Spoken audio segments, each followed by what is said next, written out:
नमस्कार दोस्तों, आज हम जानेंगे 9 ग्रहों में से कौन सा ग्रह किस भाव में कारक, किस भाव में अति विशिष्ट कारक और किस भाव में दिग्बली होते हैं।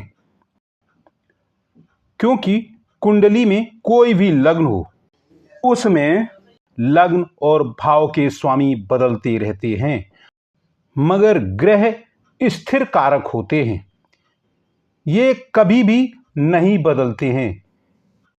भावों के कारक प्रत्येक कुंडली में यही रहते हैं।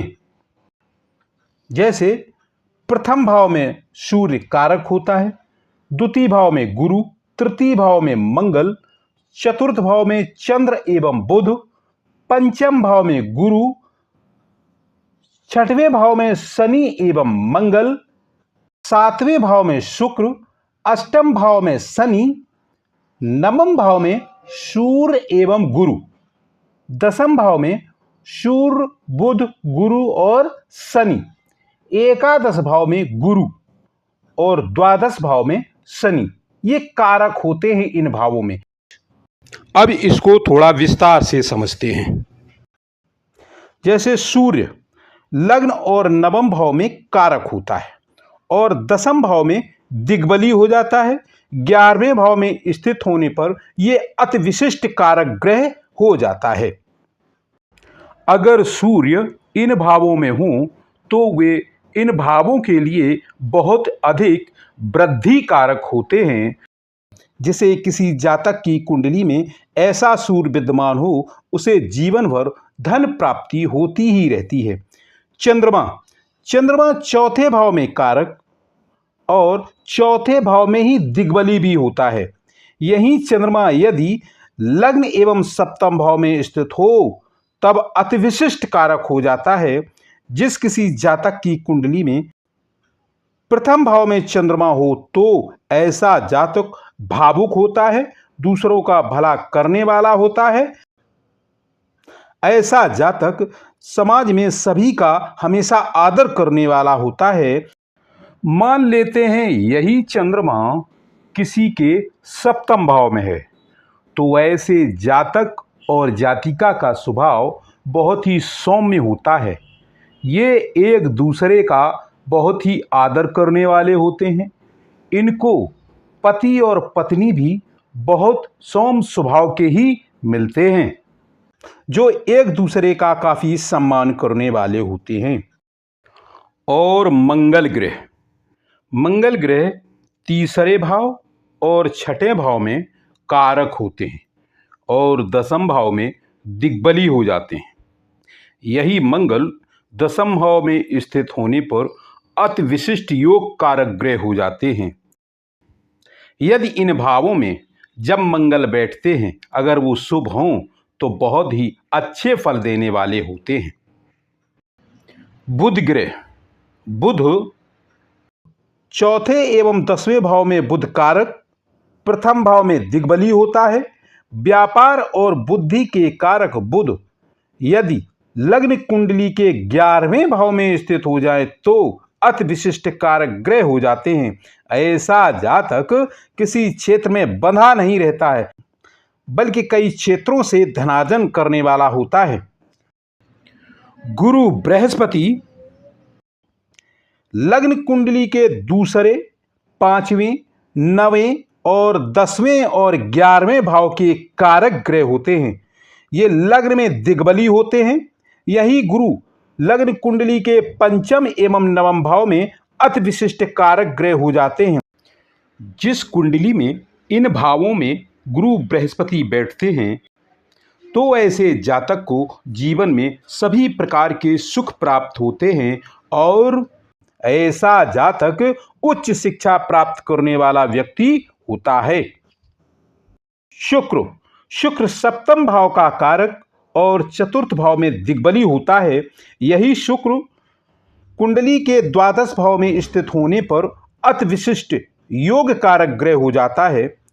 चौथे भाव में स्थित होने पर भी शुक्र अति विशिष्ट योग कारक बन जाता है, लेकिन द्वादश में ये कम विशिष्ट कारक गिना जाता है।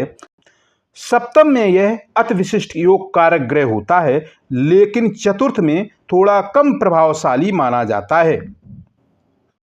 इन भावों में जब शुक्र शुभ होकर बैठता है तो शुक्र भी गुरु की तरह बहुत ही शानदार फल देता है। इससे जातक का जीवन हमेशा सुखमय आनंदमय व्यतीत होता है। शनि छठे, आठवें, 10वें और 12वें भाव का कारक ग्रह होता है और 7वें भाव में दिग्बली होता है। यही शनि तीसरे और छठे भाव में स्थित होने पर अति विशिष्ट योग कारक ग्रह हो जाता है। यदि शनि छठे भाव, 8वें भाव, 10वें भाव और 12वें भाव में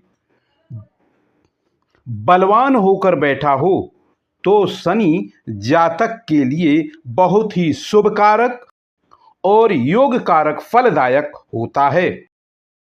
राहु तीसरे और छठे और 10वें भाव में कारक होता है।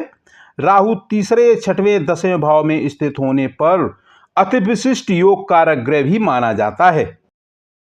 केतु दूसरे 8वें का कारक ग्रह होता है।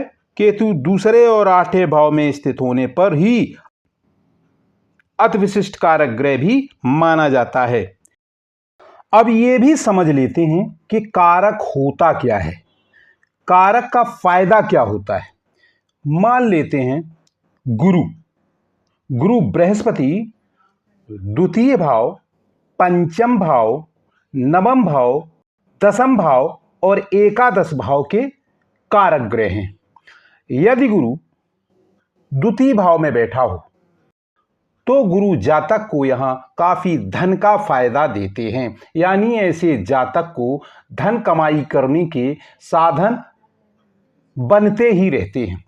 और यदि गुरु पंचम भाव में बैठा हो तो ऐसे जातक को गुरु संतान आदि से काफी संपन्न रखते हैं। जातक बहुत विद्वान, शिक्षा प्राप्त, उच्च शिक्षा प्राप्त होता है। ऐसे जातक को गुरु काफी पद प्रतिष्ठा प्राप्त जरूर कराते हैं। और यदि गुरु नवम भाव में बैठे हो तो ऐसा जातक धार्मिक स्वभाव का होता है। ऐसा जातक काफी भाग्यशाली, शिक्षित और प्रतिष्ठित व्यक्ति होता है। और मान लेते हैं गुरु यदि दसम भाव में बैठा है तो ऐसा जातक गुरु के प्रभाव में काफी तरक्की करता है। ऐसा जातक सरकारी नौकरी में भी होता है। ऐसा जातक जब भी सरकारी नौकरी में होता है तो काफी ऊंचे पद पर और शिक्षा जैसे विभागों में होता है। और यदि गुरु 11वें भाव में बैठा हो तो ऐसा जातक बहुत अच्छा व्यापारी होता है, बहुत कमाई करने वाला व्यक्ति होता है। ऐसा गुरु जातक को काफी धनवान बना देता है। ये वीडियो यहीं तक, फिर मिलेंगे अगले वीडियो में। नमस्कार।